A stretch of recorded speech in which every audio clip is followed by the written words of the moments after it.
Today on the show, I'm going to share with you how to relieve your asthma symptoms with the 3 best breathing techniques that I have personally used to become an ultra athlete with asthma who doesn't rely on his inhaler.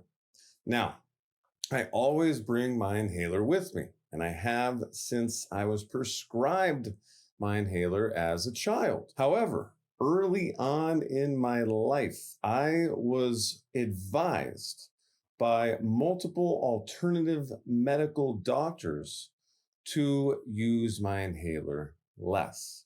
With that being said, I have a disclaimer in the description below. I am not a medical doctor. I am not a healthcare professional.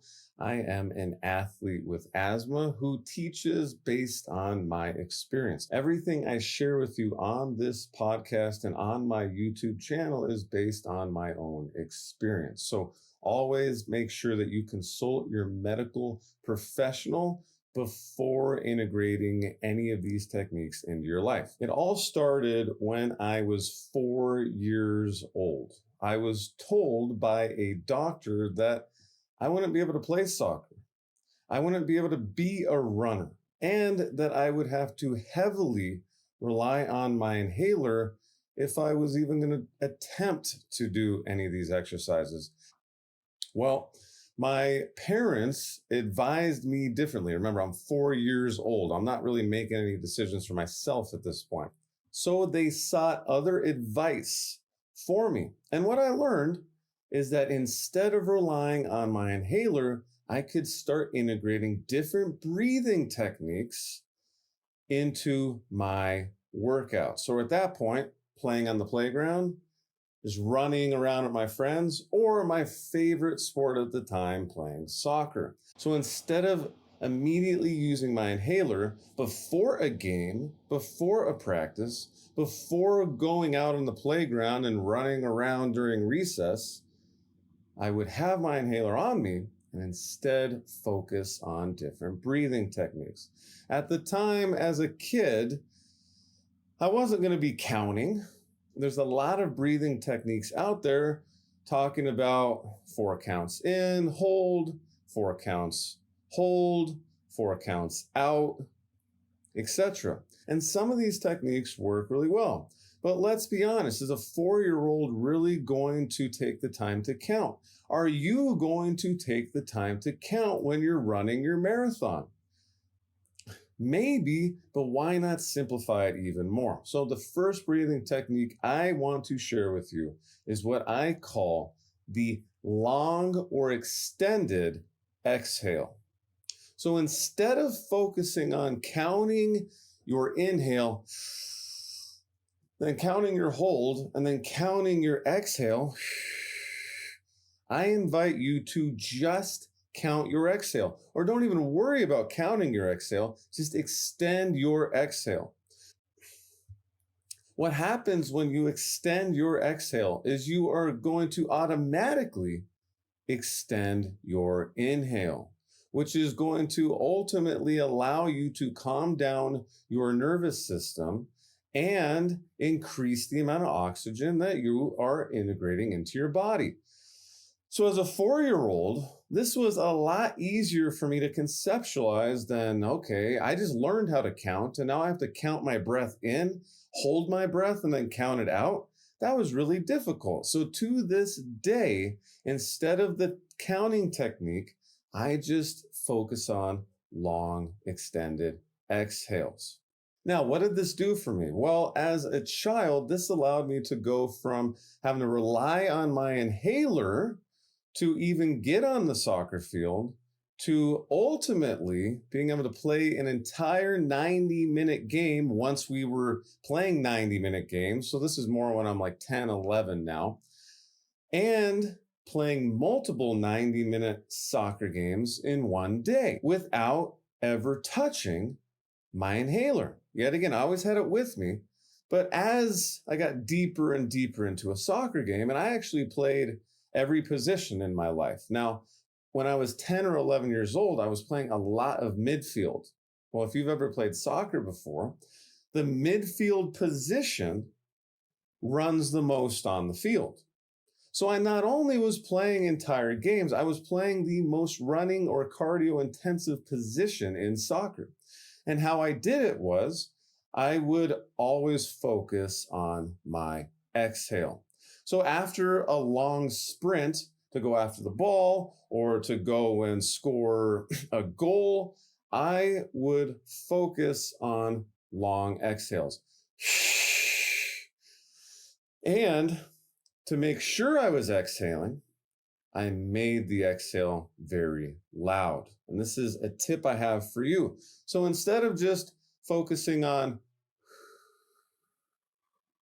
push out your exhale with power, let people hear it. If you are in a workout class, let your neighbor hear it. If you're taking a run, let the biker that is passing you, or maybe you're passing a biker because you're so fast, let them hear it. Maybe you're passing another runner. Let them hear it. Maybe it will inspire them to focus on their breath even more. Now, this brings me to the second breathing technique that I use almost every single day while working out. Now, when I was a kid, I didn't use this as much because all I wanted to focus on was these extended exhales. But as I got older, I really started taking cycling, road biking / cycling seriously because it's what my dad loved to do. So it was a way for my dad and I to, on the weekends, during high school, during college, after college, to really connect, get a workout together, and do something that we both really enjoy. And just like my dad, who in his 30s and 40s really got into multi-day cycling rides, completing rides yearly like the Courage Classic and Ride the Rockies, I started to take road biking really seriously as well. And more specifically, I fell in love with climbing. A lot of people love going downhill. I'm still to this day terrified of going downhill fast on any type of bike, car, whatever. But uphill, I absolutely love. And my dad absolutely loves going uphill as well. I remember the first time I climbed Lookout Mountain with him, a mountain just outside of Golden, Colorado, with about 1,000 to 1,500 feet of elevation gain in just 4 to 6 miles, depending on where you start the ride. Well, the first time going up this thing, my asthma started flaring up. The lactic acid started filling my muscles. My breathing got really shallow. I even started wheezing. I hadn't had this happen in a long time, especially because over the years I've built my lungs up, I've strengthened them by using my inhaler less and focusing on my breath more. Well, on this particular day, I was going up Lookout Mountain. This is probably 10, 15 years ago at this point. And I was focusing on my exhale, focusing on a loud exhale. Well, what I found out on this day is the next step from focusing on your exhale is to make the exhale as loud as possible, but also get into a sequence. What do I mean by this? Well, instead of focusing on how long your exhale is, focus on the cadence of your exhale. I don't know if you're a cyclist, but you know when you're moving the pedals, that's cadence. What's the cadence that you're moving the pedals while cycling? If you're a runner, what's the cadence that your legs are turning over, that your feet are turning over? How fast are you spinning the wheels? How fast are you moving your feet? If you're doing burpees, how many burpees are you doing in a minute? So basically, what I invite you to do is start focusing on the cadence of your extended exhales. An easy way to do this is to actually put on some music put on your favorite song. If you want an amazing song that you can use to dictate your cadence of breath, I highly recommend Seven Nation Army by the White Stripes. Any version of it will do. There's so many different versions of it. I use some variation of that song almost daily to not only pump me up in workouts, but to help me with my breath cadence, especially while climbing. Because when I climb, even to this day, I start feeling asthma symptoms. And I'm able to remedy this with what I call locomotive breathing. This is technique number 2. Locomotive breathing is when you focus on that loud extended exhale and cadence. So it can go like this.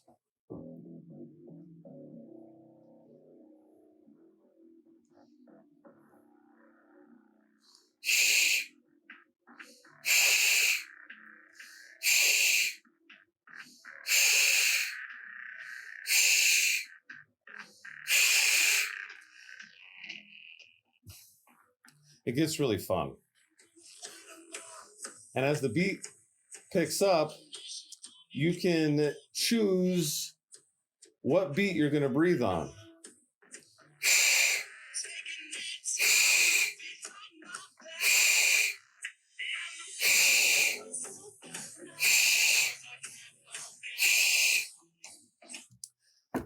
What's cool here is you not only start taking control of your breath, you're going to start zoning into the song so much that your brain is going to start relaxing. You're going to start getting pumped up. At least this is what happens to me.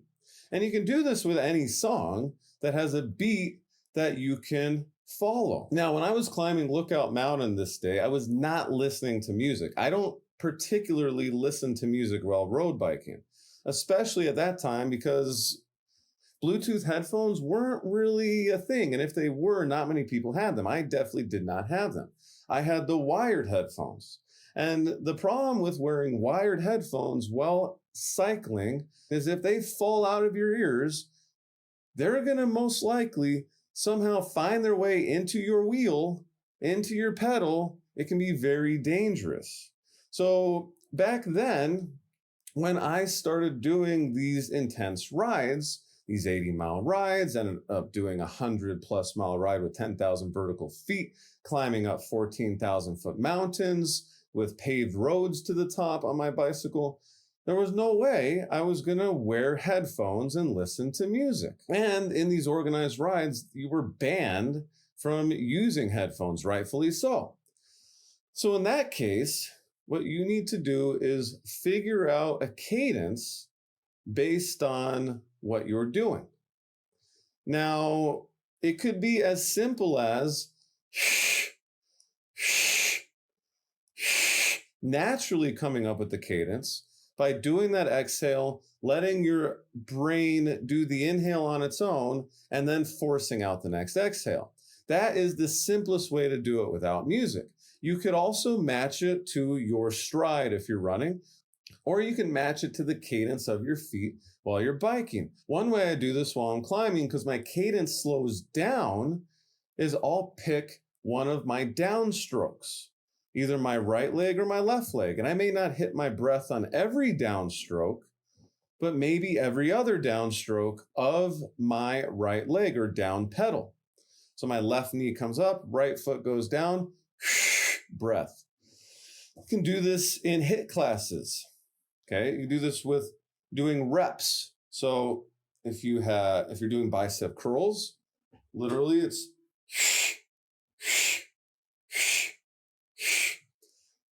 but the point here is to take the thinking out of breathing.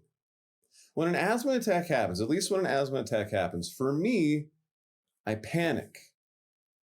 I get very, very scared. I lose control of my breathing.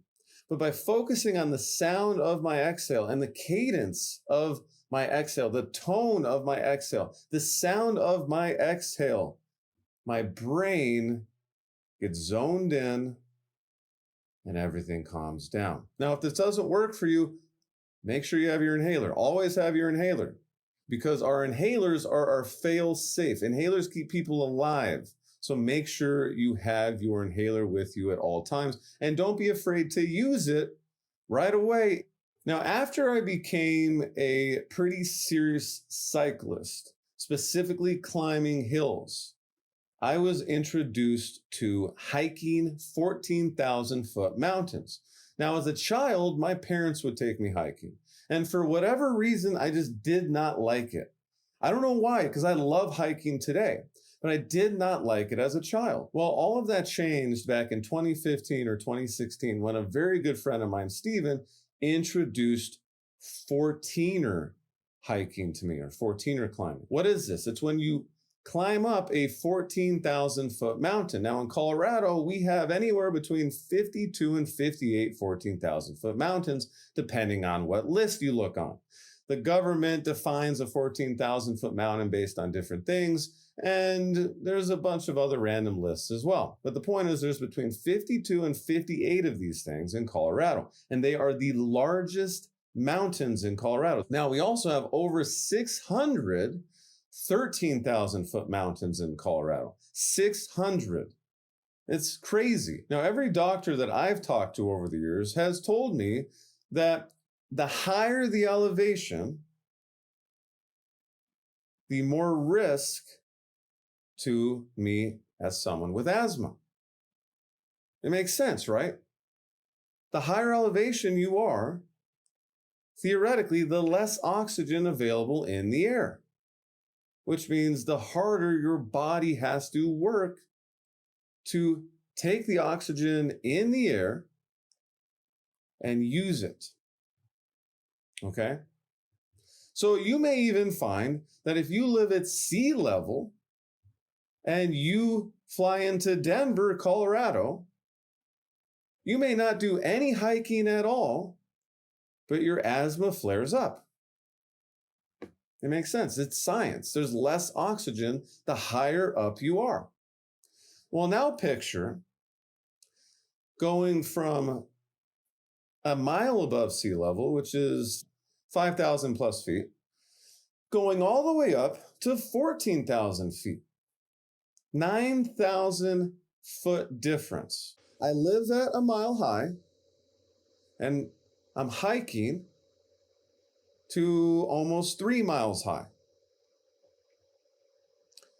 Asthma is going to play a role, if you like it or not. The point is, I always, no matter what activity I'm doing, want to figure out how to do it without my inhaler.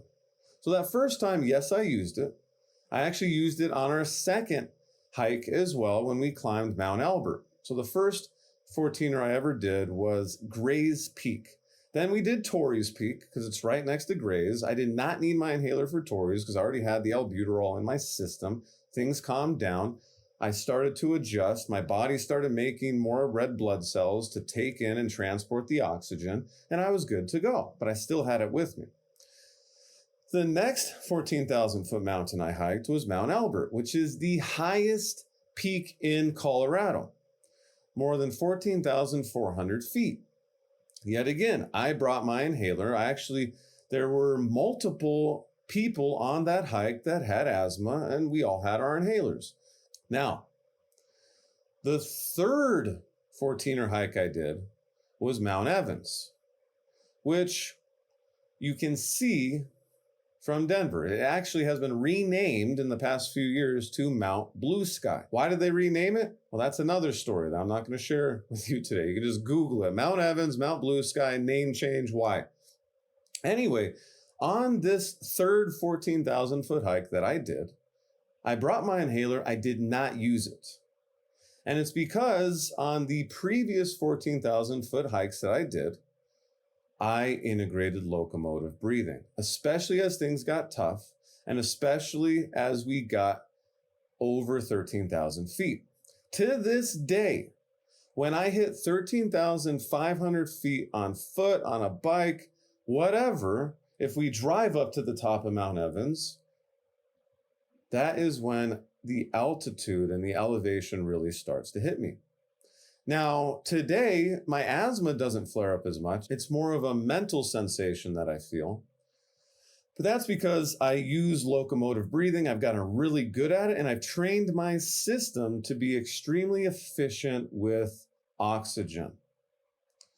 Now, like I said, I live at 1 mile above sea level. So my body just innately has more red blood cells than someone who lives at sea level. Now, someone that lives at 9,000 feet, almost 2 miles above sea level, has more red blood cells than me because our bodies adapt. So what also happened this summer back in 2016 is this was the third 14,000 foot hike I did. So my body had started to adapt. It had started to know, oh, he's gaining 9,000 feet of elevation today. We should probably be prepared for that. And I share that with you because at the beginning of any season or any year of hiking, and hiking at these 13,000 foot and 14,000 foot heights, the first hike is tough. So if you're only doing one of these hikes a year, plan on it being tough every single year. It just is going to be. And be okay with it. It's okay if you need to use your inhaler at the beginning of the season. By the end of the season, you don't need it because you got locomotive breathing working. You got these exhales going. You're good to go. But just know that elevation plays a huge role in your asthma management. And if you're like me and you live 1 mile above sea level and then you go down to sea level, you're going to find that your asthma feels a lot better at sea level. At least it does for me. Maybe it's different for you because at sea level, especially if you're by the sea, by the ocean, it can be very humid and that can have a role with asthma as well. Steam comes in the lungs, opens things up, makes me feel real good. So that's another thing to know. Colorado is very dry. It's very dry when we get above tree line, which is approximately 12,000 feet going up to 14,000 feet. So be mindful there. Always have your inhaler with you. So the next technique that I've started to use on hiking, but I mainly use it while trail running now. Now, how did I get into trail running? Well, I did not like running as a kid. I was told not to run as a kid. 4 years old, yeah, you probably shouldn't be a runner. You have asthma. It's not good for you. You're not going to be good at it. But I have the fun run coming up for charity, and I'm going to be running around the circle, Doc. Oh, you can do that, but be careful. You might only get a couple laps in. So, okay. Anyway, I've always thought about that in my life. And even though early on I did not like running because running on roads was boring. Also, I was a kid. Running as a kid, you're just like, what is this? Why would I run for fun? Well, how I got into running is at first when we were climbing 13,000 foot and 14,000 foot peaks, everyone was doing it. It was a cool thing to do. But 3, 4, 5 years go by, and now there's only like 2 of us doing it. And it's like, okay, we don't have to wait for the whole group anymore. Why don't we do this faster? Also, we're building endurance. Our lungs are getting used to the fact that I guess this is part of our life every year. We're going to have to suck it up and get ready to climb a 14,000 foot mountain. So what did we start doing? We started trail running. Me and my friends, Derek and Davis, would literally climb up these things and then trail run them down. We eventually got to the point where we'd even trail run parts of them on the way up. The flatter parts, when it's like this steep, you're not going to really necessarily run unless you're David Goggins or Scott Urich. But even then, they're probably just power hiking up these things. So anyway, I got into trail running as a way to hike 14,000 foot mountains faster. In addition, I ended up getting a dog. And instead of teaching my dog, Snicktow, named after a 13,000 foot mountain, by the way, how to run alongside my road bike or my mountain bike During COVID, I got really into mountain biking because I wanted to stay away from people, and there were a lot less people on the mountain bike trails than on the road. At first, I was like, oh, I could train her to follow my bike or run alongside the bike. But I eventually got to the point where I'm like, there's no way I'm training her to do this. I didn't even try to do it. But like leading up to getting a dog, I'm like, oh, I'm going to train her how to mountain bike with me. It's like, no, got the dog and I'm just going to run with her, and fell in love with it because I was running trails. So at this point, biking just wasn't a thing for me anymore. Running trails was. And what I noticed, especially when I first started running seriously, I was very slow. I'm still a lot slower today than I want to be. And a big part of that is because of asthma. Because when I'm running, my asthma is fine if I'm running a 12-minute mile. My asthma is fine if I'm running a 10 and a half minute mile. My asthma is okay when I start running a 9-minute mile. When I start running an 8-minute mile, and for a long period of time, I start feeling my asthma. I start feeling the shortness of breath. My lungs are trying to keep up with my oxygen intake. So I'm doing a lot of training right now to increase my lung capacity at these faster clips. I can run a sub 6-minute mile in Chicago, fine. Am I going to do that for 20 miles? Not yet. But I can run a 6.5 minute mile for a 5K at sea level, no problem. When you add a mile of elevation to that, I lose about 2 minutes. And that's when my asthma starts hitting me. So what I've learned within the past year is the next step up from locomotive breathing. Remember, we started with focus on your exhales to focus on the cadence of your loud exhales. Adding a double exhale, the double exhale combined with locomotive breathing allows you to extend your exhale even more, which in turn allows you to extend your inhale, which in turn causes you to take in more oxygen. So here's what it sounds like.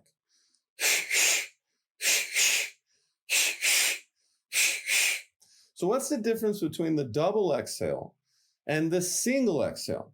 Well, the single exhale, you'll feel it. So you can take your hand, place it on your diaphragm, right here, and do the single exhale. Feel that? Feel your core engage. With the double exhale, when you take your hand and place it on your diaphragm, you're going to feel it engage multiple times. It's going to push twice, which allows you to expel more CO2, more carbon dioxide, which in turn makes more room in your lungs for fresh air, fresh oxygen. So when I started doing this technique at these higher speeds while I'm running, while I'm hiking 14ers faster, while I'm doing burpees in a HIIT class or yoga sculpt class, the power I get within my body increases dramatically. My brain calms down even more. And ultimately, scientifically, your body becomes more efficient with energy. The double exhale increases your body's efficiency, not only with oxygen and breath, but with energy. So I invite you, the next time you do any sort of workout, to try out the double exhale. Now, we can combine this with locomotive breathing and use our music to do it.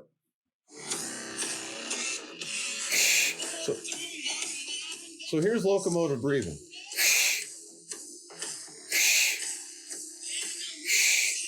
Now we're going to add the double exhale.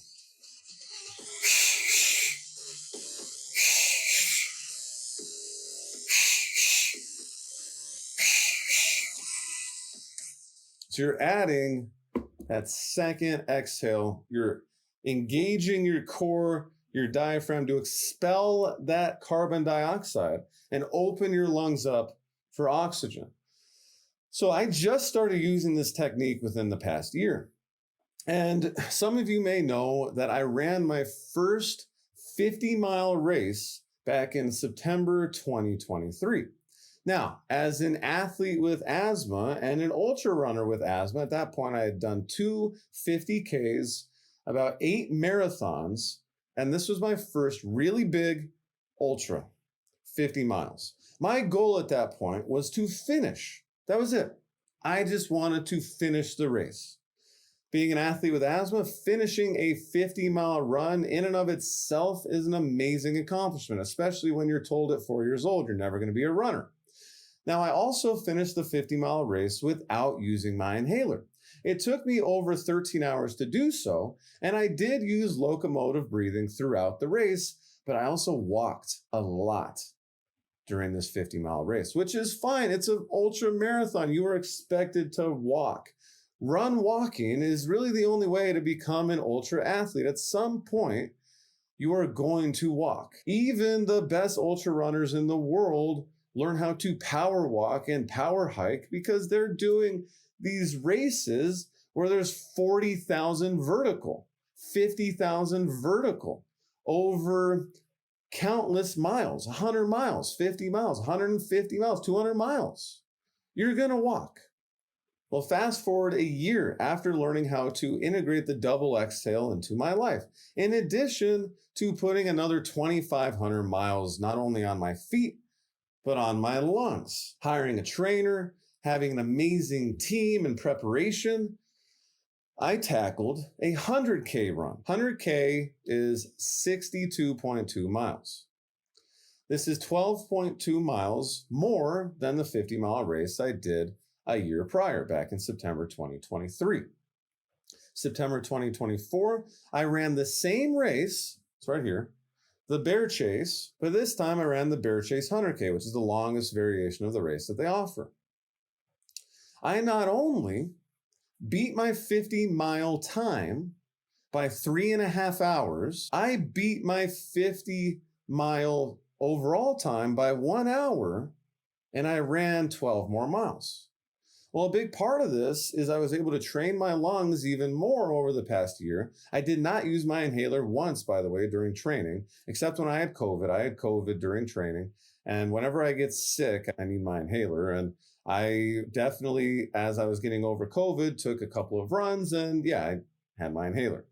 I mean, it's COVID and I'm running. I should probably take my inhaler. Now, I always run with it. Now, I always run with my inhaler.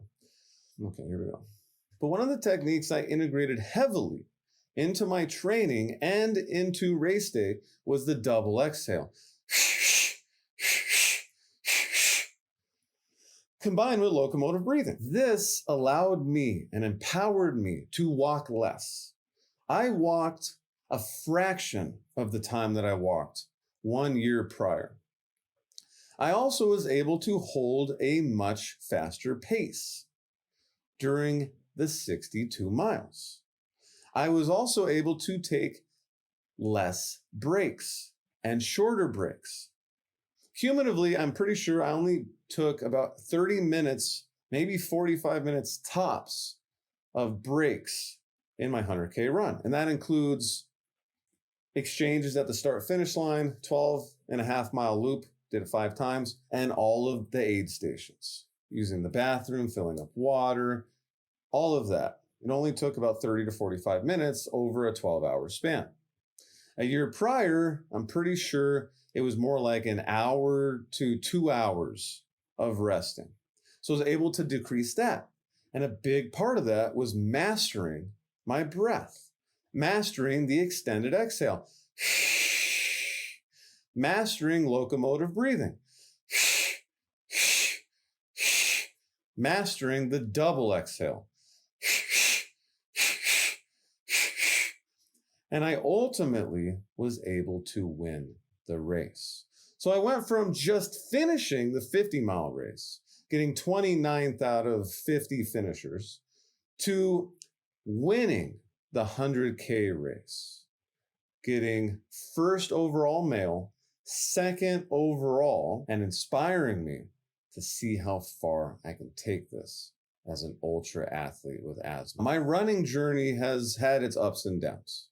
Back in December 2022, I was about 40 pounds overweight and I ran the Honolulu Marathon. I finished it in 5 hours, which was half an hour longer than it took me to finish the Colfax Marathon in Colorado, 5,000 feet higher above sea level than the Honolulu Marathon. I completed the Colfax Marathon about a year prior. I weighed less. I was probably only about 10 or 20 pounds overweight at that point. But I was crushed when I finished the Honolulu Marathon. I finished it, but it was brutal. I was at sea level and it took me 30 minutes longer than it did when I was a mile above sea level. So what did I do? I looked at my life and I'm like, I'm eating really healthy. I'm running all the time, but I'm overweight. I weighed just under 200 pounds at the time. And I told myself at 5'9", Google tells me that I am overweight if I weigh more than 160 pounds. And the 5'9" runners that I saw really excelling probably weighed more like 130 or 140 pounds. It was this day, December 2022, that I told myself, if I'm going to run 50 miles, I'm going to do it at a lighter weight, at my ideal weight. So what did I do? I integrated the 3 pillars of healthy living. At the time, I was integrating one of the 3 pillars, movement. I've always been really good at moving because when the doctor told me at 4 years old that I shouldn't move, I was like, I'm going to move all the time.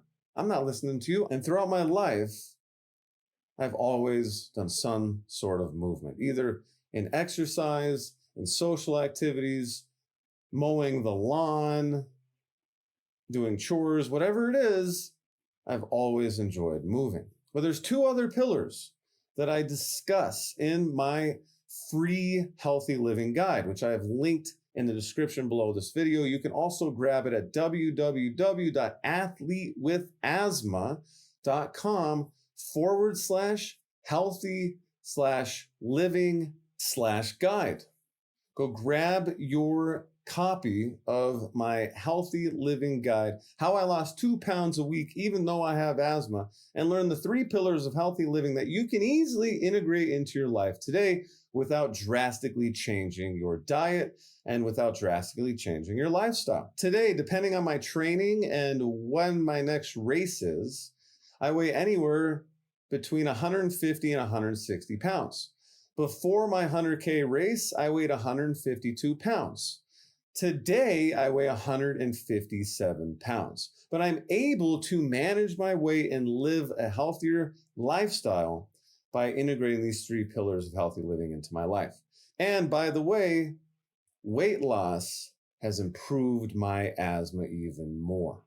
So I highly recommend you grab my healthy living guide, linked in the description below if you're watching on YouTube. It is in the show notes if you're listening to the podcast, and you can go to the URL athletewithasthma.com/healthy-living-guide to grab it. Thank you for watching and listening. I'll see you in the next one.